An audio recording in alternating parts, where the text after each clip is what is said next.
yaitu di radio spasi Monica, spasi Surya, spasi Barito Timur. Oke, baik. Akan saya coba untuk menyapa dulu. Selamat malam Pak Panahan. Iya, selamat malam Bung Jos, selamat malam pemirsa pendengar radio semuanya. Oke, baik. Selamat malam Pak Panahan, dan sehat selalu. Sehat Pak, luar biasa harian Pak ya, hampir capek tadi Pak ya. Iya, lumayan lah.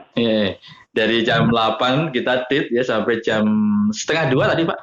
Iya, setengah 2. Oke, baik. Pak Panan, silahkan standby sebentar. Saya akan sapa dulu yang ada di ujung telepon lainnya. Oke, Pak Marinus, selamat malam Pak Marinus. Waduh, ya selamat malam juga. Dan saya menyapa seluruh rekan-rekan dan pemirsa dimanapun mana berada. Iya. Selamat malam semuanya dan harus mengudara selalu. Selamanya. Di ujung telepon ada tamu kehormatan Pak Panan Mutar, Pak. Silakan disapa. Sebentar, silakan. Halo, Panahan Mutar. Selamat malam, bosku. Oh, selamat malam, Bung Marinus. Waduh, mantap. Sehat lah, salam sehat dari saya. Selalu. Sama-sama, Pak Marinus. Semoga dengan sehatnya kita ini, kita juga berpikir sehat dan berpikir kritis buat masyarakat Barito Timur. Amin. Amin. Oke, baik. Terima kasih Pak Marinus. Silahkan untuk standby. Sebenarnya ada satu ujung telepon saat ini ada di Mulut TW ini Pak Yandi. Pak Yandi, luar biasa. Lama nggak ketemu, kangen nih. Selamat malam Pak Yandi. Malam Bung Jos, malam Pak Panahan, malam Pak Marinus. Dan selamat malam pendengar setia Radio Monica dimanapun berada. Iya, oke, baik. Bung Yandi, saya akan bincang-bincang dengan Pak Panan Muhtar dulu, kan saya kembali dan kita akan mencoba minta keterangan Pak Muhtar dan untuk sedikit penyampaian tentang webinar. Ini di Barito Timur ini ada satu kegiatan yang luar biasa. Saya tadi juga mengikuti Bung Yandi. Mungkin malam nanti setelah acara jam 9.10 nanti bisa didengar lagi untuk apa? Untuk ulangannya. Dan untuk yang belum bisa mengikuti di radio, Anda boleh klik di YouTube kami. Oke, kembali ke frekuensi dan Pak Panan Mutar, mohon izin, satu hari kita ada kegiatan tadi mengikuti webinar yang berkaitan dengan ekonomi kerakyatan. Memang Barito Timur ini harusnya seperti ini Pak. Ada satu kegiatan yang gebrakan-gebrakan baru yang mana memang Barito Timur ini perlu yang acara-acara yang seperti ini. Bukan hanya acara saja, tapi nampaknya memang realita dalam pelaksanaan serta masyarakat juga menunggu tentang apa yang namanya perubahan-perubahan yang baru. Pak Panahan Muhtar, boleh dipaparkan sedikit Pak yang berkaitan dengan secara umum saja Pak yang masalah webinar tadi Pak. Silakan Pak. Oke, baik. Terima kasih Bung Jos. Selamat malam para pendengar radio setia Monica MM dan Surya. Selamat malam Bung Yandi, Bung Marinus. Terima kasih. Mas Jos. Ya, jadi ini satu gebrakan baru, ide baru yang ide ini muncul memang diawali oleh Pak Bupati sendiri. Disampaikan ke kita dan kita akan membuat satu hal yang transparan, terbuka. Kita ingin mencari informasi dari masyarakat. Nah, walaupun demikian, Pak Bupati jadi webinar tadi pagi sampai siang, itu disampaikan secara transparan bahwa memang kelihatannya ada banyak masih kelemahan, kekurangan baik dalam kesiapan maupun kesiapan menyajikan materi. Nah, oleh sebab itu ke depan akan kita upayakan lebih bagus dan para peserta pun juga kita harapkan bukan hanya dari kalangan ASN, tapi justru kita menginginkan dari masyarakat sendiri. Namun disayangkan dari 100 yang masuk ke dalam daring tadi, itu saya kira hampir 80% ASN yang termasuk juga kepala desa gitu. Nah, kita berharap juga ada cukup balance karena kita memang berharap ada masukan dari masyarakat. Nah, dari hasil pantauan kami selama mengikuti itu lumayan panjang gitu. Saya udah ready dari 7:30 sampai jam 1:30 atau hampir jam 2 gitu. Saya sebetulnya masih belum puas, Mas Jos. Saya belum puas. Saya kepingin nanti akan saya laporkan kembali dengan Pak Bupati. Pak Bupati juga saya kira masih belum puas dengan apa hasil yang kita dapat hari ini, karena ini memang awal dan kita memang mengakui saja bahwa yang namanya baru ini kan banyak kelemahan. Nah, oleh sebab itu saya juga sebagai Kepala Bapeda, juga pengendali program akan secara ketat seperti yang saya sampaikan bahwa Permendagri 90 2019 itu beda dengan Permendagri 13 dengan perubahannya. Jadi Permendagri 30 sudah didesain sedemikian rupa untuk seluruh program, kegiatan dan subkegiatan. Jadi tidak ada lagi program dan kegiatan dan subkegiatan yang keluar dari naskah itu. Itu ada 2.350 halaman. Nah, oleh sebab itu menjadi buku pintar di dalam pelaksanaan. Saya akan tetap kendalikan seluruh proses perencanaan sehingga semuanya betul-betul terarah.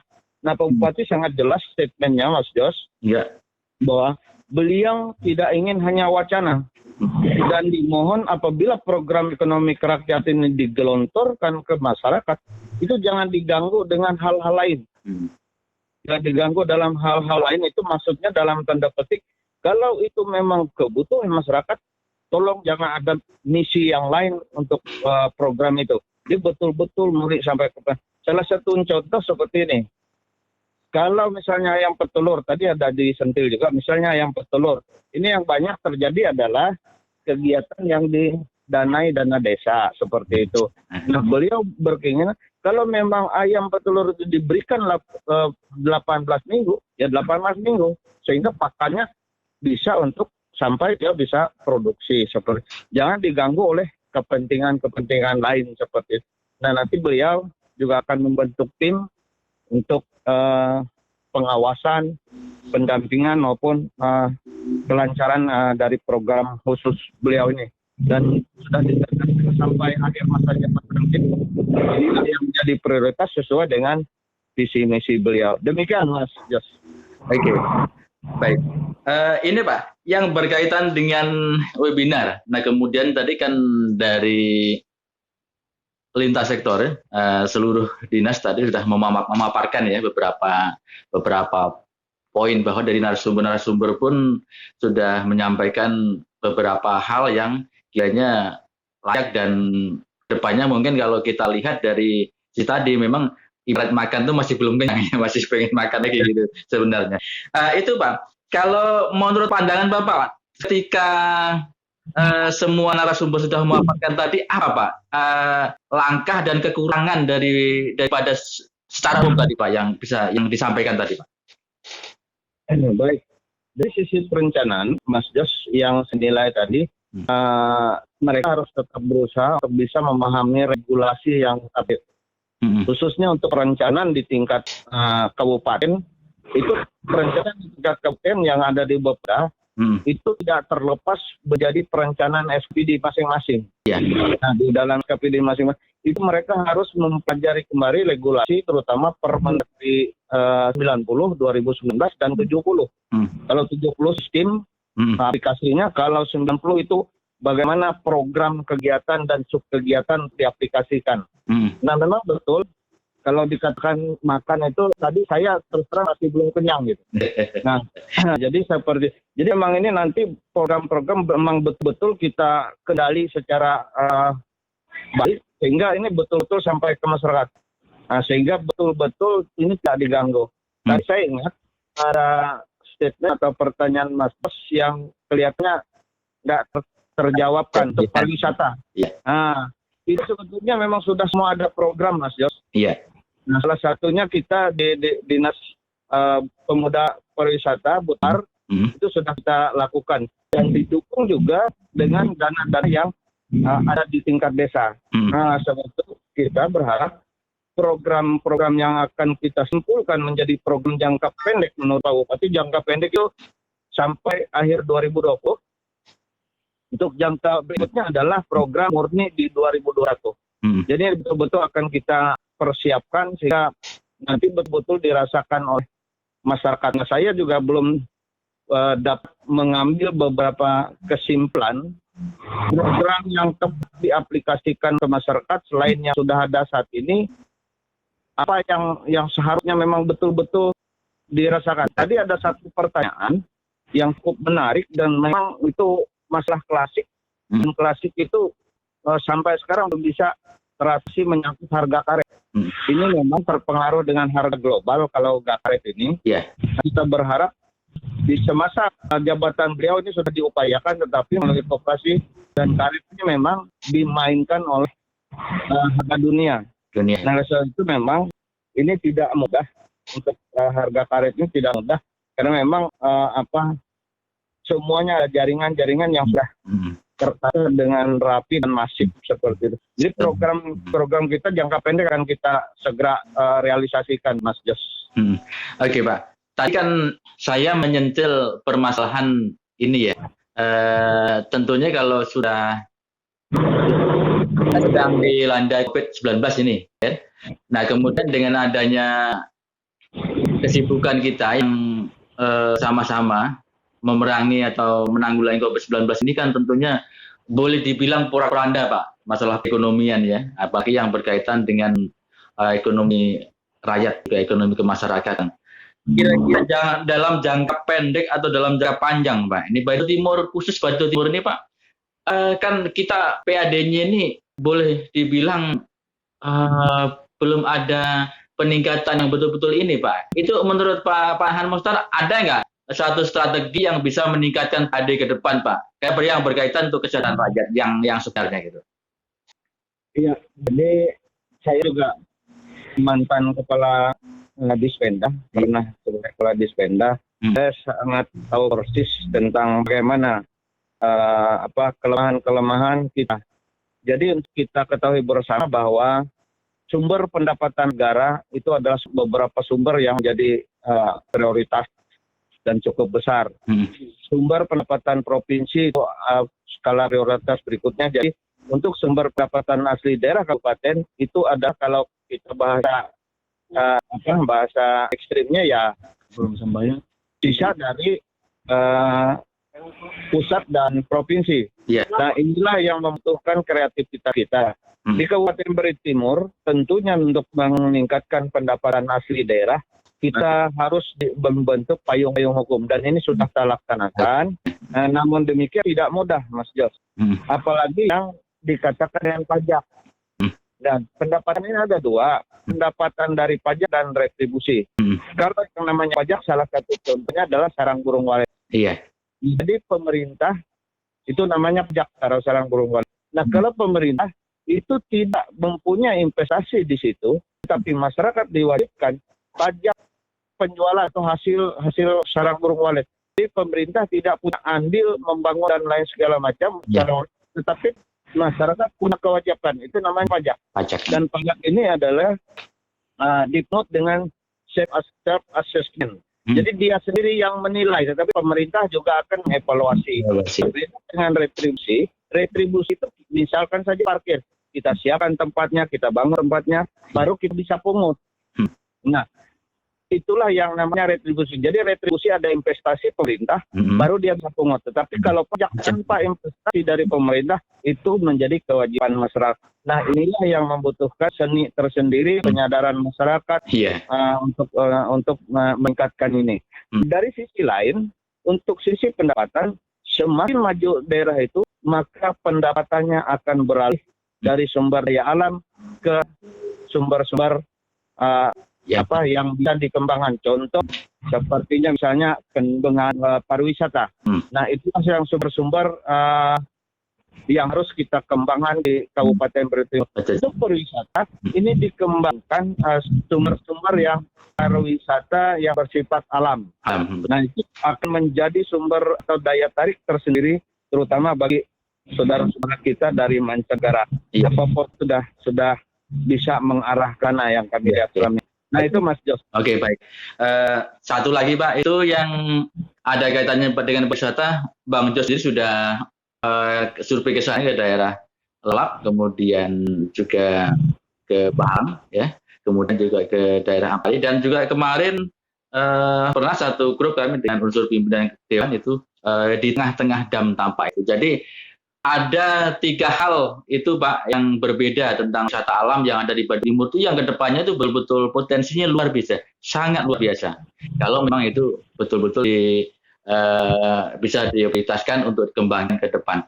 Seperti yang kekayaan yang ada di daerah gunung sana, daerah Gunung Balang sana, itu air bersih yang luar biasa, yang tidak tidak kalah bersihnya dengan mineral yang dari daerah lain. Saya nggak mau nyebut dari daerah mana, tapi yang pasti airnya itu luar biasa bersihnya dan luar biasa kadar kejernihannya, dan itu layak untuk dijadikan semacam kemasan baru yang bisa dijual untuk kepentingan masyarakat kita dan untuk pendapatan daerah itu sendiri. Oke, Pak Nanmus, poinnya sudah dapat. Mohon ditahan sejenak. Saya akan menyapa Pak Yandi dulu atau Pak Marinus dulu agar nanti bisa ngobrol bareng. Pak Yandi, selamat malam Pak Yandi. Selamat malam. Iya. Iya. Selamat malam. Ya, Pak Yandi, berkaitan dengan tadi kegiatan webinar yang diselenggarakan oleh Pemda apa itu Timur, dan saya tadi luar biasa mengikuti Pak Yandi. Itu silakan, ada Pak Panan Musa sudah menyampaikan satu hal tadi yang berkaitan dengan webinar tadi. Ada waktu berapa menit, silakan. Seperti yang saya bilang sama Pak Marinus di awal tadi, kegiatan ini sebenarnya cukup menghebohkan dan sangat bagus. Dan bagi Pak Panahan sudah diungkapkan masih kurang kuat terhadap hasil kegiatan ini dan mungkin perlu dilanjutkan secara rutin membahas masalah-masalah ini. Saya pribadi sebenarnya masih gagal paham. Saya pribadi masih gagal paham tentang acara hari ini ya. Acara hari ini dengan tema yang kita terima iklan yang pertama kali adalah mengenai ekonomi kerakyatan. Dan tadi ada tambahan tema dalam pasca new normal. Nah, ini yang agak membingungkan saya dua apa namanya tema ini. Satu yang terima kemarin ini bicara ekonomi kerakyatan, kemudian ekonomi kerakyatan pelaksanaan pada pasca new normal. Ya, ketiga saya juga kaget apa yang diungkapkan tadi. Apa yang diungkapkan oleh para narasumber sebenarnya saya tidak begitu bisa menangkap, gitu kan? Karena saya hanya mengikuti di YouTube. Dan banyak potongan-potongan, tapi dari kesimpulan yang bisa saya sampaikan, saya gagal paham untuk memahami konsep ekonomi kerakyatan yang dibicarakan pagi hari sampai siang tadi. Kenapa? Karena di dalam kepala saya yang namanya ekonomi kerakyatan yang dikembangkan oleh pendiri negara kita, yang digagas oleh salah satu pendiri negara kita, Bung Hatta, ya kan? Kalau kita masih ingat sejarah, dengan konteks yang hari ini agak beda, gitu. Dengan konteks yang hari ini agak beda. Kemudian apabila kita mengacu pada konvensi ILO juga tahun 1999, kalau tidak salah saya ingat, ya kan? Konsep ini juga agak beda. Ini apakah ekonomi kerakyatan, apakah ini ekonomi kapitalis, apakah ini ekonomi liberal, apakah ini ekonomi pemerintah. Gitu. Nah, ini yang harus kita ulas baik. Karena yang menyangkut ekonomi kerakyatan itu jelas adalah terkait erat dengan pasar tradisional. Kita garis bawahin dulu itu. Nah, itu yang bisa saya sampaikan. Saya hari ini gagal paham, jujur saya gagal paham ini. Karena konsep yang ada di kepala saya dengan acara hari ini kok beda jauh sekali nih. Gitu. Yeah. Nggak tahu nanti apa yang disampaikan oleh Pak Marius dengan juga Pak Panahan gitu. Karena saya lebih cenderung ini konsep dari pelaksanaan untuk bukan ekonomi kerakyatan, ya ekonomi yang memang diprogramkan oleh pemerintah. Dan satu lagi, sebagaimana di awal tadi sudah dibicarakan, ini merupakan visi dan misi Pak Bupati dalam kampanye kemarin. Program inilah ditawarkan Pak Pak Ampera waktu itu kepada rakyat warga Bangkit, ya kan, untuk akhirnya bisa beliau memenangkan kompetisi pemilihan bupati kemarin. Apakah kita bisa saat beliau sudah menjadi bupati, mungkin langkah-langkah yang paling tepat yang dilakukan kemarin adalah melakukan pengkajian untuk ekonomi kerakyatan. Pengkajian ini kenapa? Untuk merumuskan program-program sehingga program-program ini memiliki standar yang terukur, gitu. Standar yang terukur. Artinya program yang terukur sehingga untuk resiko gagalnya juga tidak banyak. Kemudian untuk ekonomi rakyat ini jangka waktu untuk pelaksanaannya tidak main-main, terkadang jangka pendek aja mungkin kita bisa ambil waktu bisa 2,5 tahun, 5 tahun seharusnya kan. Nah, kemudian jangka panjangnya sampai pelita. Nah, inilah konsep kerakyatan yang ada di kepala saya, Pak. Saya agak paham dengan acara ini karena ketika bicara ekonomi kerakyatan, kita bicara tentang ekonomi rakyat. Ekonomi yang memang bukan ekonomi terpengaruh oleh apa yang menjadi ekonomi yang menjadi kehidupan mereka sehari-hari, gitu loh. Itu yang sebenarnya yang ada di kepala saya. Kemudian hal-hal yang harus kita sampaikan juga, ekonomi kerakyatan ini dijalankan harus tersistem. Tidak bisa satu-satu seperti iskan harus melaksanakan ini, perdagangan harus melaksanakan ini, perkebunan harus melaksanakan ini, pertanian harus melaksanakan ini, kemudian dari segi dari segi program itu harus tersistem dia. Karena apabila tidak tersistem, ini akan susah. Makanya barometer untuk keberhasilan menjalankan program ekonomi kerakyatan ini, pertama adalah bagaimana laju pertumbuhan ekonomi kita, ya kan? Yang kedua, bagaimana standar upah kita, ya kan? Yang ketiga, bagaimana pemanfaatan lahan-lahan yang terbengkalai atau tanah terlantar, ya kan, diberdayakan oleh buruh tani, ya, atau orang yang tidak memiliki tanah. Yang keempat adalah bagaimana usaha-usaha seperti UMKM, koperasi, pusda, kalau di daerah kita itu bisa dilaksanakan, diberdayakan secara maksimal. Itulah konsep yang ada dalam kepala saya, gitu loh Pak Bung Jos ya. Nah, saya pikir tadi konsep inilah yang akan keluar hari ini gitu. Nah, Oke. Yang keluar ada tanda kakao nanti ke depan. Jadi, waduh, saya sudah susah membayangkan nih. Oke, baik. Poinnya sudah dapat, Bung Yedi. Bisa ditanggapi Pak Muhtar, silakan. Baik, Mas. Jadi seperti ini. Acara webinar kita hari ini, jadi ada dua yang saya lihat beredar di media sosial. Itu sebetulnya sudah kita tarik. Yang pasca COVID itu sebetulnya yang betul adalah pada masa normal. Jadi pengembangan ekonomi kerakyatan pada masa normal. Kalau pasca COVID ini kan belum. Nah, jadi itu ada kesalahan teknis yang sudah disampaikan ke Kemenkes, tetapi yang kita pegang adalah pengembangan ekonomi kerakyatan pada masa normal. Berikutnya memang saya sudah tegaskan dengan Permendagri 90 ada 2.350 halaman dan itu menjadi keharusan bagi SKPD. Nah, karena kami pemerintah dan di dalam webinar hari ini bahwa kita kepingin masukan-masukan dari masyarakat khususnya sebetulnya. Makanya di awal saya katakan bahwa saya masih belum merasa puas karena yang hadir di sana sedikit sekali masyarakat yang memang masyarakat besar. Nah, untuk ekonomi kerakyatan yang bisa kita kembangkan sesuai dengan visi misi dan baik pemerintah pusat dan saya paparkan baik dari nasional, provinsi maupun kabupaten tadi pagi, kita ingin yang betul-betul menjadi pendongkrak. Walaupun kita tahu kalau kita di Kalimantan khususnya Batu Timur yang namanya dampak COVID ini tidak separah di Jawa. Kalau di Jawa memang betul-betul dia nggak bisa dapat apa-apa. Kalau kita di Kalimantan khususnya di Batim masih dia bisa bergerak ekonominya walaupun juga terjadi pelambatan karena pengaruh harga karet misalnya seperti itu. Nah, jadi untuk program ini sebetulnya kita kepingin masukkan apa sih sebetulnya yang dibutuhkan masyarakat sehingga betul-betul ini bisa membantu di dalam masa new normal ini setelah terdampak oleh dampak COVID ini. Jadi seperti itu. Makanya saya sebetulnya belum kenyang juga. Pak Bupati sama itu kayaknya. Belum kenyang juga dengan hasil hari ini. Jadi mungkin ini ada tindak lanjut nanti. Seperti itu. Dan memang yang pertama itu tidak akan mungkin bisa sempurna.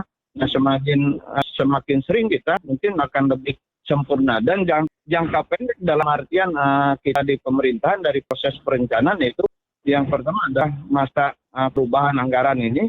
Nah, berikutnya dimurni tahun 2021. Ini akan kita kendalikan dan Pak Bupati sudah menyampaikan bahwa sampai masa jabatan beliau berakhir 2023, dia akan konsen ke arah sana. Seperti itu, Mas. Oke. Baik, Pak Muhtar. Terima kasih banyak atas ini. Bung Yandi, ditahan dulu ini sambil mempersiapkan, masih ada waktu nanti. Pak Marinus, selamat malam. Selamat malam semuanya. Pak Marinus, ada Pak Muhtar. Silakan untuk menanggapi. Oke. Baik, terima kasih atas waktunya dan atas kesempatannya yang diberikan oleh Bung Jus. Artinya saya sudah mendengar mulai dari paparan Pak Panahan, kemudian ada semacam paparan singkat juga atau presentasi dari Bung Yanti.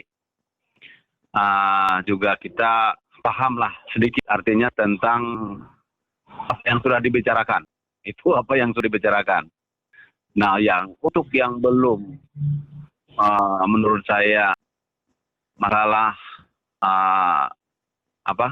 program ataupun acara yang telah disampaikan tadi melalui webinar tadi, saya juga tidak mengikutinya. Namun saya juga baca kemarin bahwa hari ini akan dilaksanakan webinar dan memohon kepada masyarakat agar bisa mendaftarkan diri sebanyak-banyaknya untuk mengikuti webinar tersebut. Namun di sisi lain, karena inti persoalannya adalah ekonomi kerakyatan. Jadi di dalam saya mendengar ekonomi kerakyatan, saya tergelitik sama sekali. Karena ini sungguh sejak zamannya Pak Zain Al-Kim sebagai Bupati Batu Timur sampai Bapak Ampera Imebas hampir selesai 2 periode, ekonomi kerakyatan ini selalu digaung. Tetapi saya betul-betul belum sama sekali melihat dan memahami apa konsep ekonomi kerakyatan. Kalau konsepnya si Pak Jain juga dari dulu tidak ada. Konsepnya si Pak Ampera, mohon maaf ini belum ada. Nah, makanya kalau kita berbicara sekarang, misalnya pemerintah daerah melalui desa memberikan ternak ayam, memberikan ayam petelur dan seterusnya. Saya rasa itu masih belum konsep ekonomi kerakyatan. Nah, yang sebetulnya konsep ekonomi kerakyatan itu menurut pemahaman saya, karena ini harus menyentuh perputaran roda ekonomi rakyat yang dibutuhkan rakyat, yang koneksinya adalah sesuai dengan pekerjaan dan sesuai dengan kebutuhan dan kepentingan kelompok-kelompok masyarakat tertentu. Sehingga suatu saat ini akan kembang. Ada pola, ada kelompok, ada target. Nah, itu kalau menurut saya konsep yang saya pahami kalau menurut ekonomi kerakyatan yang akan kita bahas di dalam program. Tetapi program ini sudah lama menyambung menjadi satu, sampai sekarang belum ada satunya pun jadi. Nah, kembali ke visi misi. Visi misi ini sebetulnya sudah jelas bahwa secara otomatis dia akan dikoneksi dengan Permendagri. Jadi yang prioritas adalah visi misi Bupati, misal contoh ekonomi kerakyatan. Jadi koneksinya dengan Permendagri, karena Permendagri itu adalah pedoman, referensi apa yang harus kita kerjakan. Kemudian yang kedua, bahwa kita harus lihat apa sih yang dibutuhkan masyarakat. Nah, seandainya kita beri tanam singkong misalnya di daerah yang tidak cocok dengan tanaman singkong juga ya bukan ekonomi kerakyatan. Tetapi juga kita beri ke kelompok lain dengan bibit tanaman yang berbeda juga dengan kebutuhan di sana juga itu akan membuat gagal total itu nanti. Jadi menurut saya bahwa ekonomi kerakyatan ini janganlah dihembus seperti ekonomi kerakyatan dan lain sebagainya karena ini belum ada yang mampu. Walaupun pemerintah di situ belum ada yang mampu. Ini mohon maaf, saya pesimis sama sekali masalah ini. Nah, saya sarankan bahwa konsepnya jelas. Satu. Kedua, targetnya jelas. Ya kan? Nah, untuk masalah artinya desa ataupun tempat atau kelompok dan lain sebagainya, itu kan jelas harus ada datanya, harus ada siapa kelompoknya, harus siapa nanti yang untuk mendampinginya dan lain sebagainya. Kalau juga kita memberikan sesuatu program ke masyarakat tanpa pendampingan juga itu akan gagal. Karena sudah kita ini bukan baru kemarin sore Kabupaten Batu Timur ini berdiri, tetapi sejak dulu banyak pemerintah yang memberi modal ke masyarakat itu juga akan sia-sia karena tidak ada pendampingan dan tidak ada orang-orang teknis yang ikut di dalamnya supaya bagaimana mendampingi itu agar mereka dapat berhasil. Nah, itu belum ada. Nah, yang kedua, bahwa memang harus banyak masukan, tapi kalau masukan dari masyarakat itu masih belum bisa kita rangkum. Nah, yang maksud saya itu kalau ada memang seperti ini mau menggenjot ekonomi kerakyatan, carilah di mana yang program ekonomi kerakyatan di daerah-daerah lain yang sudah sukses. Nah, kalau dia sudah sukses baru kita kirim siapa orang nanti yang akan studi banding ke sana sehingga hasil studi banding itu pun benar-benar dilaksanakan atau direalisasikan di Kabupaten Batu Timur. Nah, wacana ini memang bagus, saya sepakat wacana ini. Tetapi rangkuman konsep dan targetnya itu pun saya akan menanti itu. Karena ya itu tadi, salam sehat tadi semoga semua sehat. Karena yang masyarakat mau itu kita sehat, kita memberikan program ke masyarakat, kita memberikan sesuatu feedback antara masyarakat dengan pemerintah juga baik, dan kita sambung kembali dengan apa yang apa yang harus kita berikan buat masyarakat sehingga masyarakat nanti tidak lagi yang namanya banyak ngomel-ngomel, banyak artinya sumpah serapah dan lain sebagainya, sehingga di sana sini ada bermunculan ada yang bilangnya miskin, ada yang bilangnya terlantar dan seterusnya. Jadi inilah yang maksud saya kembali ke kembali ke apa yang kita bicarakan bahwa ekonomi kerakyatan ini saya masih belum melihat konsepnya yang jelas. Oke, baik. Itu saya sementara. Oke, baik. Bung Marinus sudah dapat poinnya. Pak Panan, boleh tanggapi Pak? Ya, baik, Bung Jos. Jadi kita memang makanya didasari oleh pengamatan kita selama ini, ada beberapa program yang memang tidak berhasil dengan baik. Makanya Pak Bupati kepingin untuk menerima masukan. Nah, oleh sebab itu kita bikin webinar seperti ini. Karena salah satu kemudahan dengan elektronik yang ada, ini akan cepat kita bisa serap keinginan masyarakat. Nah, kalau secara konsep dengan Permendagri 90 ini sudah sangat jelas.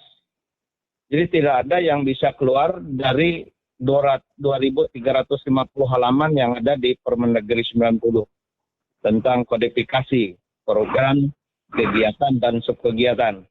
Nah, oleh sebab itu makanya saya tegaskan kepada kawan-kawan SKPD teknis untuk bukan hanya menyerahkan semua keputusan itu ke staf, bukan hanya menyerahkan semua, tetapi dari pimpinan SKPD mereka sudah ikut meneliti program kegiatan dengan misi emang betul-betul memberikan pelayanan kepada masyarakat. Tidak mudah, Mas Jos, tidak mudah mengambil suatu program yang betul-betul tepat di masyarakat itu, karena kebutuhan, kepentingan setiap masyarakat itu tentunya tidak ada yang sama. Tetapi demikian itu ada program kebutuhan yang sama. Artinya seperti ini, mereka pada saat mereka menyekolahkan anak-anak, mereka dimampukan untuk membiayai kebutuhan anak-anaknya.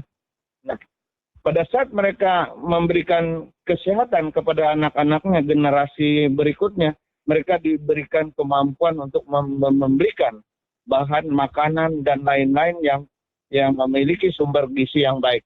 Jadi seperti itu misinya. Jadi tidak ada suatu program yang nantinya kita berikan secara belak-belakan atau berupa materi, tidak. Jadi ini betul-betul yang dapat menumbuhkan ekonomi masyarakat itu sendiri. Kita kembangkan juga home industri seperti dari koperasi misalnya nanti home industri, kerajinan seperti itu. Jadi memang betul-betul dirakasakan bisa bermanfaat. Nah, memang tidak, masyarakat semua tidak memiliki hobi yang sama, tidak memiliki kemampuan yang sama. Nah, itulah yang memang akan kita cari solusinya melalui diskusi-diskusi seperti ini, Mas Jos. Baik, Pak. Sudah dapat poinnya. Mudah-mudahan Pak Marin sudah mengerti. Dan baik, Bung Yandi, ada waktu 2 menit, Bung, di ujung acara ini. Silakan. Oke, Bung Jos. Silakan, Pak. Saya sangat tertarik dengan apa yang disampaikan Bung Marinus, ya kan? Sepertinya punya pemikiran yang agak sama. Saya hanya meluruskan saja buat pemerintah kita, ya kan? Konsep dasar dari ekonomi kerakyatan. Konsep dasar dari ekonomi kerakyatan jangan sampai terpaku pada hal-hal yang terkait oleh Permendagri. Jadi begini, kembali ke visi misi. Ketika seorang pemimpin menyatakan dalam visi misinya akan memberdayakan, akan melakukan pemberdayaan ekonomi kerakyatan, ya kan? Maka dalam kepala pemimpin itu sudah ada ide dan gagasan. Ide dan gagasan di kepala beliau bagaimana mengembangkan ekonomi kerakyatan di Barito Timur. Apa kebutuhan masyarakat Barito Timur?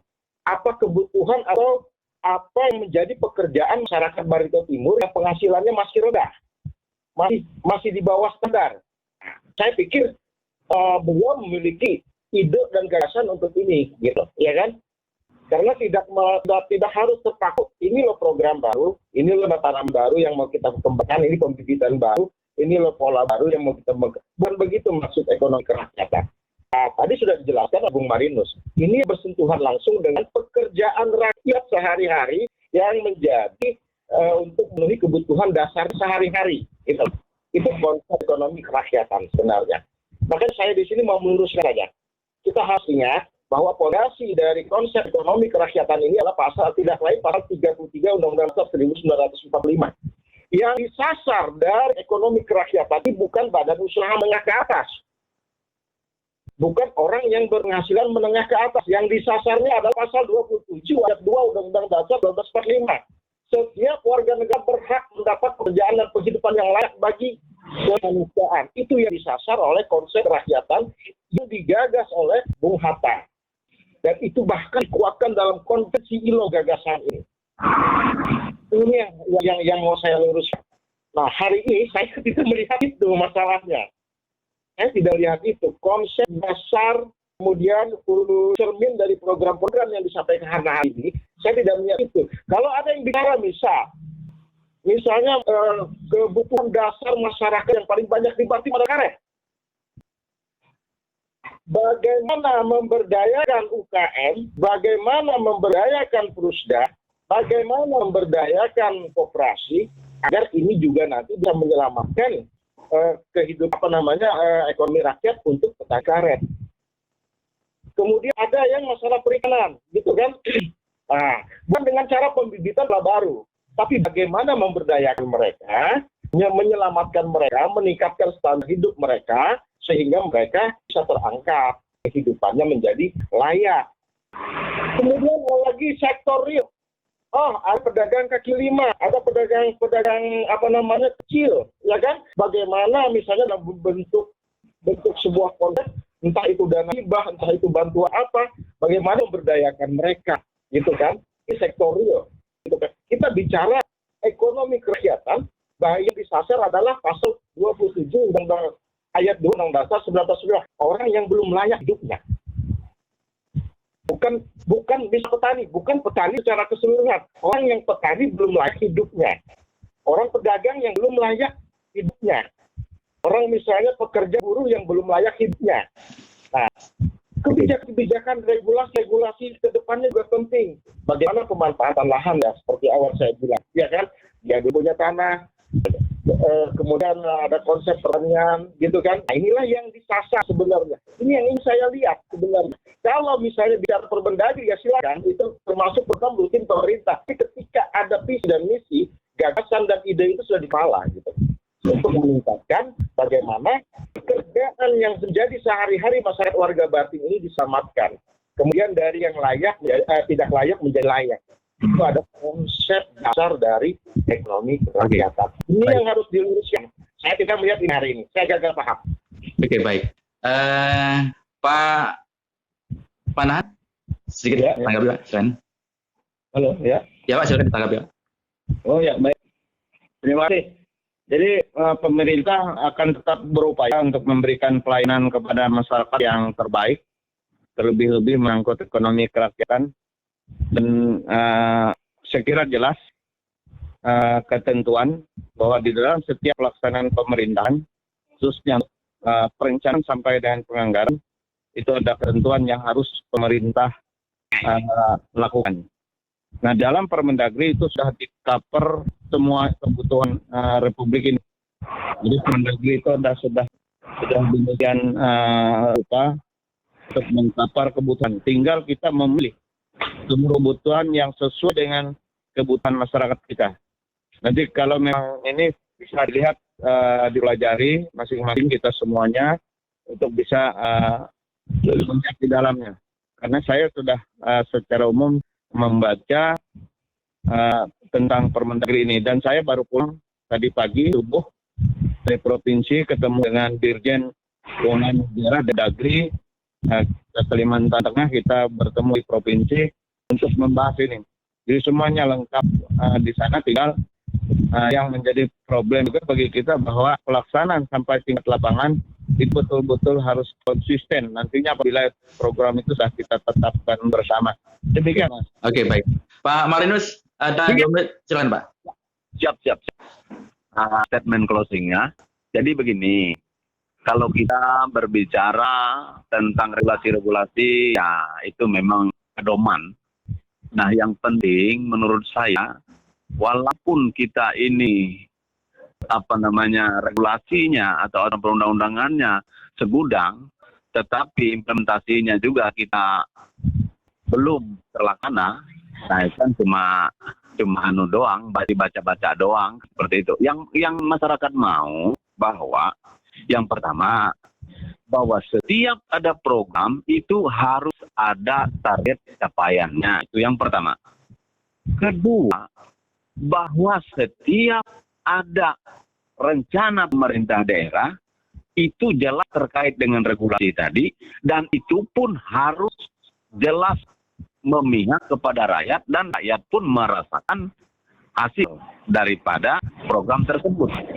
Dan yang ketiga, menurut saya, kita memang kadang-kadang ini kebanyakan kebanyakan program, kebanyakan rencana dan lain sebagainya, sehingga lupa mungkin bahwa apa yang prioritas kira-kira. Nah, salah satu contoh misalnya, saya ini berjuang untuk Batim, atau saya ini memperjuangkan masyarakat saya, atau kita ini memperjuangkan teman kita, saudara kita, keluarga kita, dan seterusnya. Itu saja yang saya minta, poin yang terakhir, bahwa di kepala kita ini sepanjang kita sehat, kita berbuat baik, kita berjuang baik buat keluarga, buat teman, buat sahabat, buat semuanya untuk Barito Timur. Apabila kita memang betul-betul berjuang untuk Barito Timur, jangan ada lagi lain di bibir, lain di hati. Nah, itu yang maksud saya. Terima kasih dan selamat malam Pak Muhtar, selamat malam Pak Muhtar, dan selamat malam Pak Yandi. Itu. Oke, Terima baik. kasih. Terima kasih. Silakan Pak Muhtar sebelum closing statement. Closing statement saya, kita sepakat untuk kemajuan Barito Timur, dan kami tetap membutuhkan masukan-masukan dari masyarakat dan seluruh elemen yang ada di Kabupaten Barito Timur. Iya. Nah, ya, saya kira itu Mas Jos. Terima kasih. Baik, terima kasih banyak. Poin yang kita dapat pada hari ini dalam bincang-bincang hari ini ada Pak Panan Muhtar, tamu kehormatan, ada Pak Manus, ada Pak Yandi, adalah pokoknya hasil yang didapatkan dalam bincang-bincang hari ini adalah pemerintah wajib memfokuskan apa yang namanya ekonomi kerakyatan. Tentunya seperti itu ya. Oke, baik. Terima kasih Pak Muhtar. Ya, terima kasih. Selamat malam Bung Jos. Selamat malam Pak Muhtar. Selamat malam Pak Marinus. Iya, selamat malam. Selamat malam Bu Yandi. Terima kasih banyak atas semuanya. Selamat malam, sama-sama. Selamat malam. Oke, baik. Itulah tadi. Terima kasih Mas Jos. Oke, baik. Terima kasih banyak. Itulah bincang-bincang kita malam hari ini. Mudah-mudahan sehat-sehat selalu. Salam sehat semuanya dan mudah-mudahan kita jumpa lagi di lain waktu kesempatan. Assalamualaikum warahmatullahi wabarakatuh dan salam sejahtera. Bye-bye. Yaitu di radio Spasi Merdeka, Spasi Surya, Spasi Barito Timur. Oke, baik. Akan saya coba untuk menyapa dulu. Selamat malam Pak Panan. Ya, selamat malam Bung Jos. Selamat malam pemirsa pendengar radio semuanya. Oke, baik. Selamat malam Pak Panan. Mudah-mudahan selalu siapa luar biasa hasilnya Pak ya, hampir capek tadi Pak ya. Iya, lumayan lah. Dari jam 8 kita tit ya sampai jam setengah 2 tadi Pak. Iya, setengah 2. Oke, baik. Pak Nan, silahkan standby. Sebentar, saya akan sapa dulu yang ada di ujung telepon lain ya. Oke, Pak Marinus, selamat malam Pak Marinus. Waduh, ya selamat malam juga. Dan saya menyapa seluruh rekan-rekan dan pemirsa di manapun Anda berada. Iya. Selamat malam semuanya dan harus mengudara selalu. Selamanya. Di ujung telepon ada tamu kehormatan Pak Panan Muhtar. Pak, silakan disapa. Sebentar. Halo, Panan Muhtar. Selamat malam, Bosku. Halo, selamat malam Bung Marinus. Waduh, mantap. Sehat lah, salam sehat dari Ya, selalu. Sama-sama Pak Marinus. Semoga dengan sehatnya kita ini, kita juga berpikir sehat dan berpikir kritis buat masyarakat Barito Timur. Amin. Amin. Oke, baik. Terima kasih Pak Marinus. Silahkan standby. Sudah ada satu ujung telepon saat ini ada di Mulut TW ini Pak Yandi. Pak Yandi, luar biasa. Lama nggak ketemu Kang nih. Selamat malam Pak Yandi. Malam Bung Jos, malam Pak Pahan, malam Pak Marinus. Dan selamat malam pendengar setia Radio Monika dimanapun berada. Ya, oke, baik.